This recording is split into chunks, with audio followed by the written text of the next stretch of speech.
Muchas gracias también por la invitación de poder estar aquí compartiendo la palabra esta mañana, y quería hacerlo en esta mañana en Mateo 13.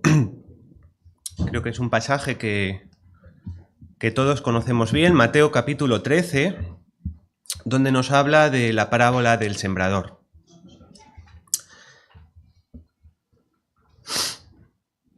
Y dice en Mateo 13 que aquel día salió Jesús de la casa y se sentó junto al mar. Y se le juntó mucha gente, y entrando él en la barca se sentó, y toda la gente estaba en la playa. Y les habló muchas cosas por parábolas, diciendo: He aquí que el sembrador salió a sembrar. Y mientras sembraba, parte de la semilla cayó junto al camino, y vinieron las aves y la comieron. Parte cayó en pedregales, donde no había mucha tierra, y brotó pronto, porque no tenía profundidad de tierra. Pero salido el sol se quemó, y porque no tenía raíz, se secó. Y parte cayó entre espinos, y los espinos crecieron y la ahogaron. Pero parte cayó en buena tierra, y dio fruto, cuál a 100, cuál a 60, y cuál a 30 por uno. El que tiene oídos para oír, oiga. Dice en Lucas que se juntó una gran multitud para oír al Señor. Entonces Jesús entró en la barca y les empezó a hablar esta parábola, en la que nos habla de 4 terrenos en los que puede caer la semilla de la palabra. La misma semilla, pero distintos resultados según dónde cae. Y el Señor Jesús quería hacer, y no perdamos esto de vista porque es el propósito de la parábola, dar una advertencia al cómo oímos la palabra. Y acaba diciendo, de hecho, el que tenga oídos para oír, que oiga. Y Marcos nos explica un poco más y dice que cuando Jesús estuvo solo, los que estaban con él y los 12 le preguntaron diciendo acerca de esta parábola, porque vemos que no la habían entendido. Y en Mateo 13 podemos seguir leyendo a partir del versículo 18, donde Jesús la explica. Dice: Oíd pues vosotros la parábola del sembrador. Cuando alguno oye la palabra del reino y no la entiende, viene el malo y arrebata lo que fue sembrado en su corazón. Este es el que fue sembrado junto al camino. Y el que fue sembrado en pedregales, este es el que oye la palabra y al momento la recibe con gozo, pero no tiene raíz en sí, sino que es de corta duración. Pues al venir la aflicción o la persecución por causa de la palabra, luego tropieza. El que fue sembrado entre espinos, este es el que oye la palabra, pero el afán de este siglo y el engaño de las riquezas ahogan la palabra y se hace infructuosa. Mas el que fue sembrado en buena tierra, este es el que oye y entiende la palabra y da fruto, y produce a 100, a 60 y a 30 por uno. Así que cuando Jesús explica la parábola, vemos que el sembrador es el que siembra la palabra, así que la semilla es la palabra, y vemos que la palabra puede caer en diferentes terrenos. Y el primero que nos cuenta es uno que cae junto al camino. Y el problema que hay junto al camino es que van los pájaros, van las aves. Lucas nos da un poco más de información, dice que fue hollada lo que cayó allí, que fue pisoteado por la gente que pasaba por allí. Son personas que no entienden nunca la palabra. Y cuando no la entienden, enseguida viene Satanás y todo lo que se ha sembrado se arrebata. Son personas que son totalmente insensibles o indiferentes a lo que el Señor pueda decirlos. Estas son las personas que están donde la semilla cae junto al camino. Luego hay otro tipo de personas, y es la semilla que cae en pedregales. Cuando cae en pedregales vemos que la semilla brota, pero al poco de brotar se seca. Y nos dice que es porque no tiene profundidad, que nos dice que no tiene raíz. Lucas va un poco más allá y nos dice que es porque no tiene humedad. Son personas que reciben la palabra con gozo, pero solo temporalmente. No hay profundidad en sus vidas. Quizás se les explica la palabra, quizá tienen muy buena disposición para aceptar, pero luego llega la aflicción, dice aquí, o la persecución y tropiezan. Lucas nos dice que creen por algún tiempo, que hay cierta respuesta superficial a la palabra o al Evangelio. Quizá asienten intelectualmente a las verdades que les estás contando, pero nos habla de que no hay un verdadero arrepentimiento detrás de todo.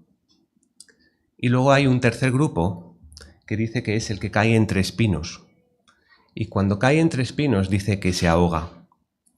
Son personas que oyen la palabra, como en el grupo anterior oyen la palabra, pero no son hacedores de la palabra. Dice que el afán de este siglo y el engaño de las riquezas ahogan la palabra y no hay fruto. Y de alguna manera puede ser que prometan ser cristianos, pero están enredados en el mundo, enredados en afanes, enredados en riquezas, en placeres, y lo que ocurre es que no hay fruto. Y todos estos tres grupos podríamos resumirlos en que tienen una característica en común, y es que ninguno de ellos da fruto. Y en la Biblia el no dar fruto se relaciona con no ser creyentes. Y podemos encontrar muchos pasajes que nos explican esto, ¿verdad? En Juan 15, por ejemplo, cuando Jesús dice, yo soy la vid y vosotros los pámpanos. Dice, el que permanece en mí, ese es el que lleva fruto. Y lo contrario es cierto, vemos en Juan 15:6 que la falta de fruto es la evidencia de no pertenecer a Cristo. Tenemos la misma enseñanza en Mateo 7, cuando dice que todo buen árbol da buenos frutos. Y lo contrario también es cierto. El que no da buen fruto es porque no es un buen árbol y va a ser cortado, dice, y echado al fuego. En un contexto muy diferente, pero la misma enseñanza. En Mateo 18 nos habla de esa parábola de los dos deudores. Un hombre que tenía una deuda multimillonaria y el rey se la perdonó, pero luego ese hombre, alguien le debía un poco y no quiso perdonar. ¿Y qué fue lo que ocurrió? Que fue entregado a los verdugos y dice, así os hará el Padre. Así que aquella deuda multimillonaria que se le había perdonado, entre comillas, ¿no? Podríamos decir. La idea es que si no manifestamos el amor de Dios en nuestras vidas, es una evidencia de que no conocemos ese amor en nuestras vidas. En otras palabras, si no hay fruto, es porque no le conocemos. La misma enseñanza en Lucas 13 nos habla de la higuera o la parábola de la higuera estéril. Un hombre tenía una viña y en aquella viña había una higuera, pero la higuera no daba fruto. Y dijo, ¿qué haré con esta? ¿Qué haré con esto? ¿Para qué está inutilizando también la tierra? ¿Por qué no se corta? Es verdad que se le dijo, bueno, déjala un año más, pero si no da fruto, iba a ser cortada.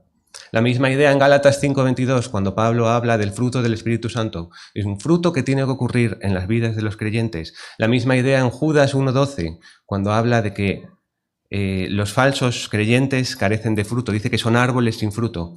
En Mateo 21:28, cuando habla de la parábola de los dos hijos y le dice que tiene que hacer algo, ¿no? Y el segundo hijo responde, sí, yo lo voy a hacer, ya voy, muy buena disposición, al menos de palabra, pero después ¿de qué sirvió si al final no hizo nada, ¿no?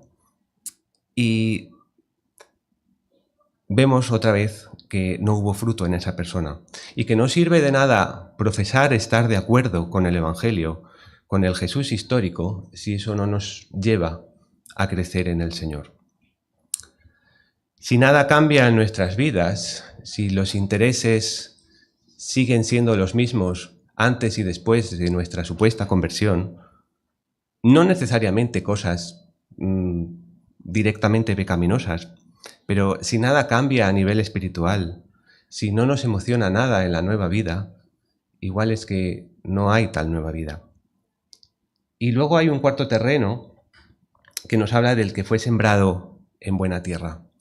Estos también oyen la palabra, la entienden y dice que dieron fruto. A distintos niveles, unos dieron más fruto, otros dieron menos frutos. Pero la idea es que hubo fruto. Y solo donde hay fruto podemos hablar de verdadera conversión. Pero me gustaría centrarme en esta mañana, en este tercer grupo, del que fue sembrado entre espinos, porque en cierto modo estas personas estaban engañadas. Habla del engaño, de las riquezas, habla del afán de este siglo. Son plantas que se ahogaron. Quizá podemos aplicar también, en cierto modo, los mismos principios a las personas que de alguna manera están dando fruto, pero no están dando fruto al 100%, pues los mismos principios sirven. Pero me preocupan mucho más las personas porque están en un terreno mucho más peligroso, el que fue sembrado entre espinos. Y creo que hay muchas personas que albergan la esperanza de la conversión en las que no se ve ningún tipo de fruto en sus vidas. Y la pregunta que quisiera haceros para reflexionar es si esto tiene algo de bíblico. Y hasta qué punto no deberíamos, o las personas que piensan así, pues replantearse si son realmente hijos de Dios. Y es verdad que en el segundo y el tercer grupo hubo algo en la semilla que salió. Hubo algo ahí que brotó, incluso a lo mejor pareció florecer, pero vemos en el segundo grupo, ¿no?, que en cuanto salió el calor del sol, se marchitó todo. Y luego vemos en el tercer grupo esos espinos que le quitan todos los nutrientes a la planta. Siempre las malas hierbas, oye, siempre crecen mejor que lo que uno quiere producir. Le quitan los nutrientes y quedan ahogadas. Y quizá para los hombres podemos juzgar a muchas de estas plantas como verdaderos creyentes, pero la pregunta es, ¿qué es lo que opina el Señor al respecto? Quizá podemos cambiar un poco el enfoque de la pregunta. ¿Para cuáles cosas son las que encontramos tiempo? ¿O cuáles son las cosas que nos gusta hacer? ¿Han brotado realmente nuevos intereses desde la conversión? Si nos preguntamos cuánto más conocemos al Señor que hace 3 años, ¿qué podemos responder a ese tipo de preguntas? Voy a ser todavía más directo, ¿no? Pero si llevamos toda la vida en la iglesia y por lo que sea se va el pastor y entonces necesitamos reflexionar en qué es lo que creemos, ¿es que habíamos creído algo en absoluto? O sea, las preguntas básicas son ¿cuánto conocemos al Señor? ¿Cuánto leemos la palabra? ¿Cuánto oramos? ¿Qué hacemos que no esté motivado por las acciones de otros en la iglesia? Si acabamos pronto en el trabajo o encontramos un hueco libre, ¿surge de nosotros, no sé, ir a evangelizar o hacer alguna otra actividad por el Señor? ¿Surge reflexionar con el Señor sobre lo que hemos hecho, contárselo, explicárselo al Señor? ¿Crece nuestra vida de santidad? ¿O ni siquiera nos importa siquiera seguir las leyes del gobierno con tal que no nos pillen? Y por supuesto podemos hacer preguntas mucho más profundas. ¿Qué es lo que está pasando con nuestra vida de fe? ¿Estamos realmente buscando la voluntad de Dios en cada una de las cosas que hacemos? ¿O buscamos un poco más nuestro propio beneficio? Al fin y al cabo, no por venir domingo tras domingo a la iglesia, todo está bien y podemos estar tranquilos. Dice Juan que si decimos que tenemos comunión con Él, pero no andamos en luz, nos engañamos. Y si nos justificamos porque nos comparamos con los demás y bueno, los demás pues también hacen lo que yo, pues eso de mal de muchos, consuelo de tontos, pues tampoco ayuda. Dice que nos engañamos y dice que si decimos que le conocemos pero no guardamos sus mandamientos, le hacemos a él mentiroso y la verdad no está en nosotros. Si nuestro deseo no es agradar al Señor en cada una de las cosas que hacemos en nuestra vida, realmente podemos decir que es Señor en nuestra vida. La realidad es que cuando Dios obra, envía al Espíritu Santo para obrar en nosotros. Y todo aquel que no tiene el Espíritu Santo no es creyente. En Romanos Pablo es muy categórico. Si alguno no tiene al Espíritu, tal no es de Cristo. Y cuando llega el Espíritu Santo a nuestra vida en el momento de la conversión, cuando el Señor envía al Espíritu Santo a nuestra vida, es para que el Señor pueda venir a morar en nuestros corazones por fe. Es para que el Señor pueda estar en nuestra vida a gusto, conforme. Y el Espíritu nos anhela celosamente, dice la Escritura. ¿Y qué significa eso? Pues quiere que seamos de Cristo y no del mundo. Dice que nos guía a toda verdad. Dice que nos ayuda a entender la palabra. Dice que, en cierto modo, se hace cargo de nosotros. Si nada de esto ocurre en nuestra vida, podemos decir que ha ocurrido algo. La tendencia normal, por abordarlo de otra forma, es amar al mundo. Pero dice Juan que si alguno ama al mundo, el amor del Padre no está en él. Lo normal es hacer las cosas que hace el mundo. Pero dice Juan, los creyentes no son así. Porque todo lo que hay en el mundo, los deseos de la carne, los deseos de los ojos y la vanagloria de la vida, no provienen del Padre, sino del mundo. Y Juan no da aquí pie a creyentes de una segunda categoría, donde, bueno, sí, creen en el Señor, pero tienen una vida terrible. No da pie a esto. Dice que los deseos de la carne, los deseos de los ojos, la vanagloria de la vida, todo pertenece al mundo. Y que el amor al mundo es el amor esencialmente por las cosas pasajeras, por las cosas de este mundo. Quizá no son pecados todas ellas en sí mismas, pero la Escritura es muy categórica, diciendo que el diablo se opone a Cristo, que la carne se opone al Espíritu, que el mundo se opone al Padre, y que estar lleno del mundo es incompatible con ser cristiano. Así que si realmente ha brotado algo de la semilla, si ha nacido algo nuevo, ¿qué es lo que es? ¿Qué es lo que nos hace diferentes? ¿En qué nos diferenciamos de aquellas personas que no tienen al Señor?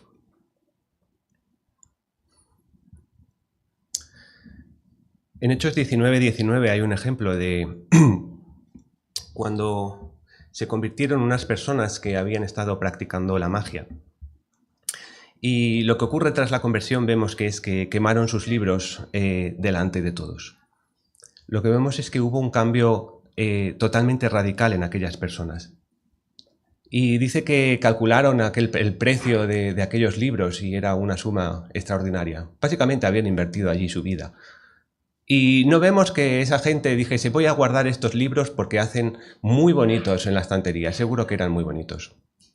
No los guardaron en su casa tampoco para recordar su vieja vida. Dice que los quemaron. Tampoco los enviaron, los vendieron en una plataforma de compraventa en el Wallapop de la época para sacar algún beneficio de aquello. Consideraron toda su antigua vida por basura. Y encierra la idea, ¿no?, de que se deshicieron de todas aquellas cosas que no les estaban aprovechando. En lenguaje moderno podríamos hablar de desinstalar ciertas aplicaciones en el móvil o de hacer 1000 cosas. Y la idea a veces no es tanto de si son malas en sí mismas, sino si nos están robando el tiempo que tendríamos para hacer lo que realmente es importante. Y nos encontramos aquí con este tercer terreno, del que fue sembrado entre los espinos, en que la planta está. Porque en el segundo grupo la planta se seca, pero en el tercer grupo está ahí la planta, pero está ahogada.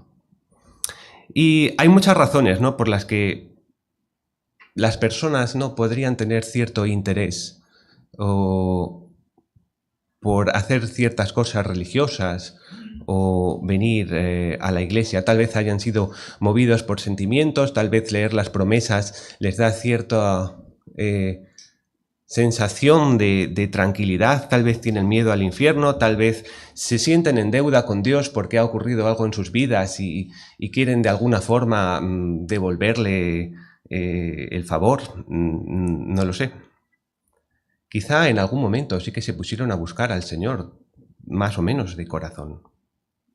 Pero lo que sí tienen en cuenta es que ese sentimiento inicial ha desaparecido. Pero sin embargo, a pesar de que quizá ya no tengan ese interés por el Señor, con todo son incapaces de dejar la iglesia o son incapaces de dejar cierta rutina cristiana que han adquirido. Porque a lo mejor tienen miedo de cómo afectaría esto a lo que pensarían los demás, a sentirse inestables, a sentirse, probablemente esto les asustaría y les sentiría sentirse hipócritas en este respecto. Y hay muchas razones por las que las personas pueden, no sé si pensar, pero por lo menos mantener cierta rutina sin estar sabiendo muy bien lo que están haciendo. Algunos, dice la parábola, que reciben al principio la palabra con gozo. Pero eso no significa que después dejen drásticamente de hacer ciertas cosas que han adquirido. Lo que significa es que aquello que prometía que iba a ser, nunca es. Y no hubo nunca nada más que algo inicial. La palabra que cae entre espinos es un poco diferente, porque la planta sigue ahí. Y mientras está ahí la planta, podría dar lugar a cierta esperanza, porque podríamos preguntarnos, ¿qué ocurriría si ahora voy y quito los espinos de ahí? ¿Esa planta crecería mejor? Si las cosas cambiasen, ¿qué ocurriría si echamos un veneno contra la mala planta? La planta está ahí, está ahogada. ¿Qué ocurriría si la Iglesia, no sé, promoviese otro tipo de organidades, si el hermano estuviese más dispuesto conmigo? No lo sé. El tercer grupo se basa en este engaño. En el engaño de siempre hay algo que estorba, pero nunca da fruto. Son personas que potencialmente podrían servir al Señor, pero que sin embargo están enredadas en el mundo. Están enredadas, no sé, en Netflix, en YouTube, viendo vídeos, buscando cómo hacer más dinero, buscando viajar, buscando ir de cena cada día, cualquier cosa. No tiene por qué estar necesariamente mal. Pero están engañados porque son plantas que podrían crecer, pero nunca crecen. Son plantas que podrían dar fruto, pero no lo dan. Y siempre hay algo más importante que buscar al Señor. Siempre hay algo más importante que orar, que estudiar y que trabajar para el Señor. Y la tragedia es que ninguna de estas plantas dio fruto.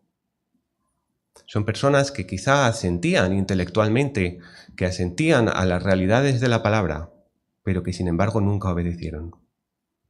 Pensaban que estaban bien, estaban más o menos tranquilas. Quizá no pensaban que eran los cristianos modelo, pero no pensaban que estaban tan mal. Y estoy seguro de que hay gente que sabe de lo que estoy hablando. Podemos preguntarlo de otra forma. ¿Puede un creyente vivir sin orar? Porque yo creo que nadie en el momento de su conversión tenía esta idea de cómo era un creyente. Y alguien que se acaba a convertir o supuestamente convertir, si le preguntas, ¿puede un creyente vivir sin orar? Yo creo que la respuesta tendría que ser un no rotundo. Pero sin embargo pasa el tiempo y nos encontramos formas, ¿no?, de pensar un poco diferente, ¿no? Quizá podemos empezar a pensar que podemos convertirnos y sin embargo no estar a la altura, ¿no?, de lo que deberíamos hacer. Y quizá podemos con el tiempo estar muy tranquilos de tener una esperanza de ir al cielo, de estar con el Señor, y mientras vivir en este mundo totalmente para el mundo. Y son personas que de alguna manera pues han hecho profesión de fe, quizá, que saben que Cristo murió en la cruz por ellos y ya está, están tranquilos. Y la sorpresa es que eso no es el Evangelio. La sorpresa es que no es así. La sorpresa es que sí, el Señor hizo todo. Lo hizo todo en la cruz. Pero necesitas no solo entenderlo, necesitas aplicarlo a tu vida y necesitas cambiar tu vida 180 grados. Si no cambias tu vida, ¿de qué nos hemos arrepentido y de qué te ha salvado el Señor? Recordamos la historia del joven rico, de cómo aquel hombre fue corriendo al Señor. Yo a veces me pregunto si un día cuando estoy con los tratados viniese alguien corriendo, no solo a escucharte, sino a pedirte qué he de hacer para ser salvo. Y sin embargo vemos que aquel hombre no quería arrepentirse. Pero no se le explicó un evangelio en el que, bueno, todo está bien, yo voy a pagar todo, ¿no? El Señor no le dijo, yo voy a pagar todo por ti, puedes estar tranquilo, irte a tu casa a descansar. Tu fe te ha salvado. No le dijo nada de eso. Vemos que si la fe no obra, que si la fe no es viva, no hay tal fe. Y esto nos da una idea de que, pues, asistir a las reuniones no es suficiente. Que podemos hacer muchas cosas por rutina. Incluso a veces podemos hacer cosas por rutina a menos que ocurra otro plan alternativo. Y entonces si ocurre un plan alternativo, bueno, por un día no pasa nada, ¿verdad? Y quizá a veces hacemos cosas solo para acallar nuestras conciencias y pensar que todo sigue bien, que tenemos esa esperanza, ¿no? Yo creo que estas personas que están sembradas entre espinos tienen cierta esperanza de que son creyentes y quizá ocasionalmente hacen algo de creyentes. Quizá ocasionalmente, cuando están solos, pueden orar o pueden leer y sentirse tranquilos. A veces no llega a tanto. A veces con la excusa, ¿no?, de tener la Biblia en el móvil, pues es pues una oportunidad, ¿no?, para poder hacer otras cosas mientras estamos cumpliendo. Hay personas, y esto es lo triste, que nunca se han convertido porque no se ven pobres y no se ven vacías como para tener que ir constantemente al Señor. Porque piensan que se convirtieron una vez y que ya está todo, que ahora ya son ricos en Cristo, dicen, ¿no? Que ya Cristo lo ha hecho todo y ya todo está bien. Y la idea de un creyente así tiene muy poco de bíblica. Porque un creyente es el que se da cuenta de su miseria, se da cuenta de que necesita buscar a Dios diariamente. Un creyente es muy consciente de que conoce poco a Dios y que necesita ir a Dios cada día. Es muy consciente de lo que Dios ha hecho en la cruz, del sufrimiento que ha causado al Salvador, y no quiere volver a esa vida. Y en lugar de estar satisfecho con cierta experiencia que tuvo en la conversión, tiene unos nuevos deseos, algo que ha nacido fruto de ese nuevo nacimiento. Así que esta situación de este tercer terreno es tremendamente peligrosa, porque hay algo que brotó, y quizá por eso creen que están completamente a salvo. Quizás reformaron sus vidas en algún tiempo, pero con el tiempo, ¿no?, pues vuelven otra vez hacia los viejos deseos, a esas prácticas sensuales, mundanas o de orgullo.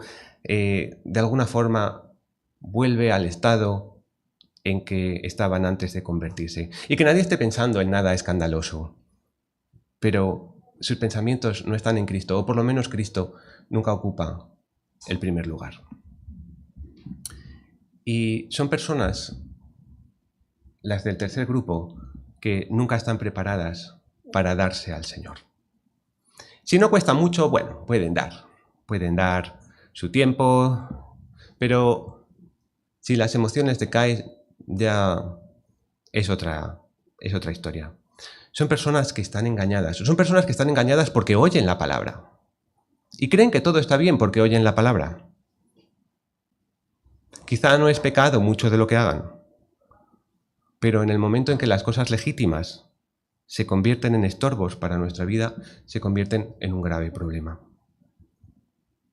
Y especialmente si ocupan tanto en nuestra vida hasta el punto de que nos hacen infructuosos.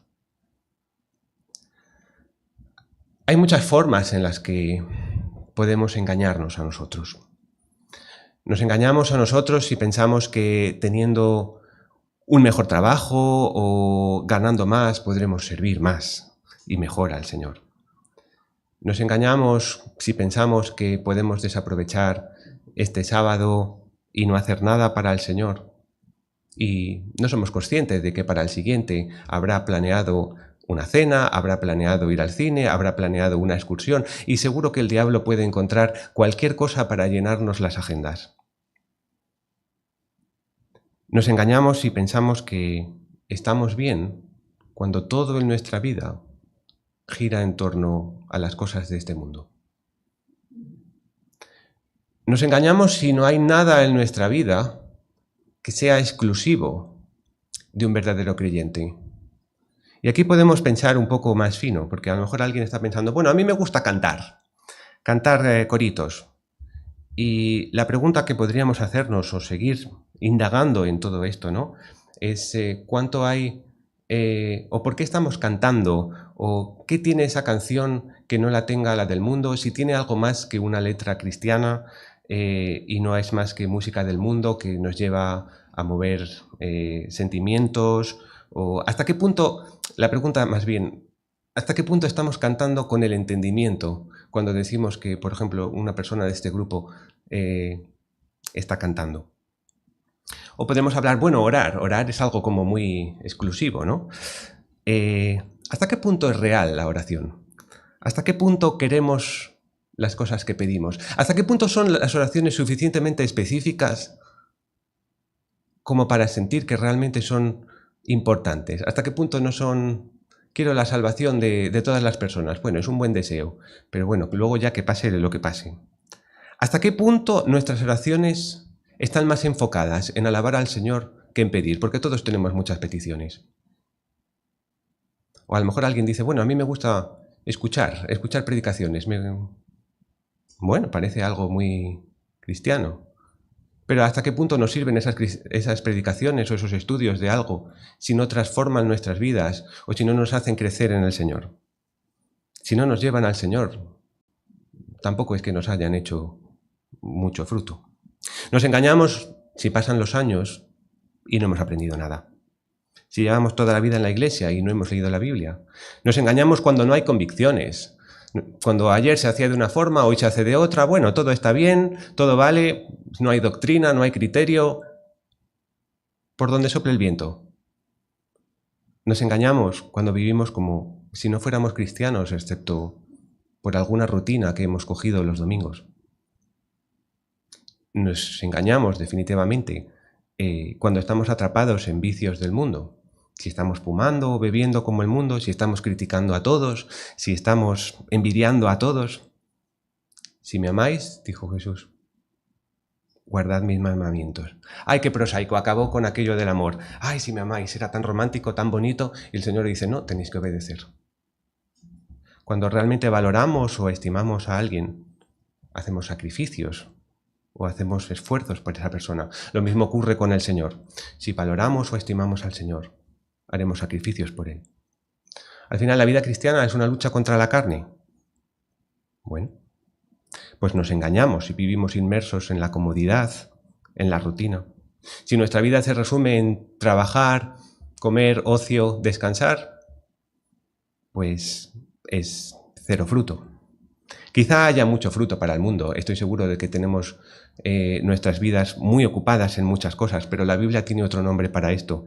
Y la Biblia llama a todo esto afanes de este mundo. Y eso significa que no hay fruto para el Señor. Y si no sacrificamos nunca nada para el Señor, quizá es porque no hay tal vida nueva. Porque al final el mundo es hostil contra el Señor y contra todas las personas que le siguen verdaderamente. Y cuando Jesús acabó esta parábola, les dijo, el que tiene oídos para oír, oiga. Quizá no esperaba que muchos realmente oyesen y entendiesen. Ya lo explicó antes a los discípulos, que estaba explicando por parábolas para que viendo no vieran y no entendiesen nada.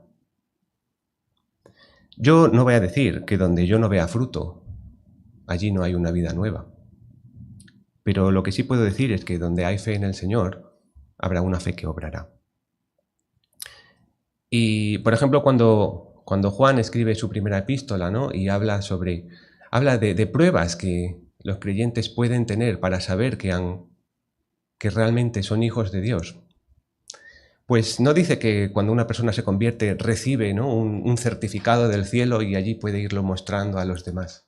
No hay algo tan tangible, pero sí que hay una serie de pruebas que podemos aplicar a nuestra vida para saber si realmente hemos nacido de nuevo. Y definitivamente una es de dar fruto, es una de ellas. Y si uno no da fruto, es una prueba alarmante de que hay algo preocupante. Poco después de hablar de la parábola del sembrador, les contó otra parábola del trigo y de la cizaña. La misma enseñanza, al fin y al cabo. Uno da fruto y otro no. Son totalmente indistinguibles, a menos que haya fruto, porque cuando hay frutos son muy diferentes. El trigo da frutos, La cizaña no. El árbol bueno da buenos frutos. El árbol malo da malos.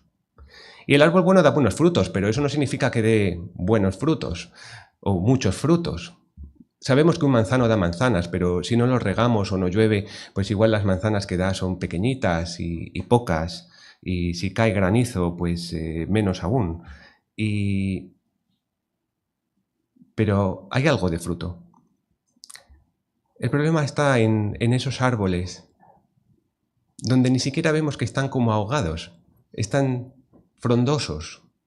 Es como aquella higuera que vio el Señor, una higuera que estaba llena de hojas. Estaba crecida, nutrida, oía la palabra. Y sin embargo, no siendo el tiempo de higos, vio el Señor que no había higos allí. ¿Y de qué servía tener tantas hojas y tanta cosa? Servía absolutamente para nada.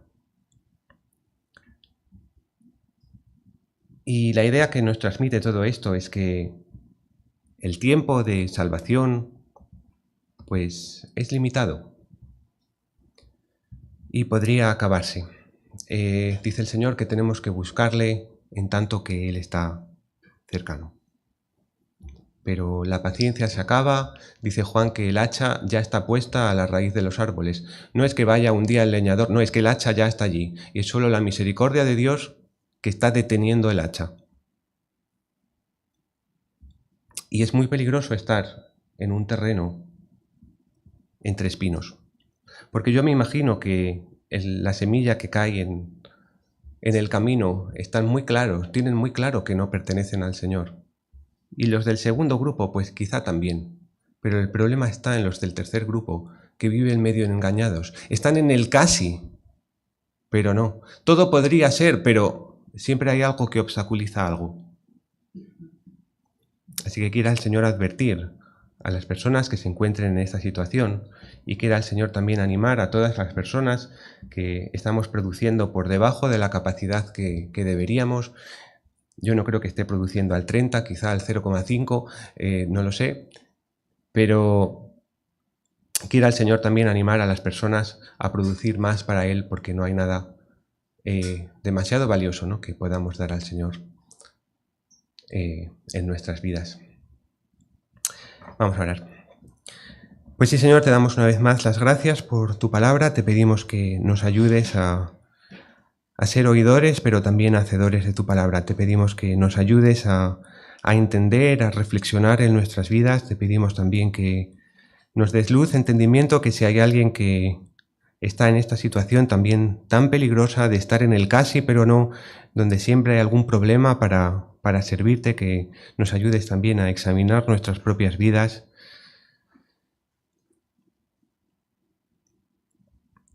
Y te pedimos también que traigas conversión y avivamiento en nuestras vidas y en esta iglesia aquí. Y queremos pues dejar todas las cosas en tus manos.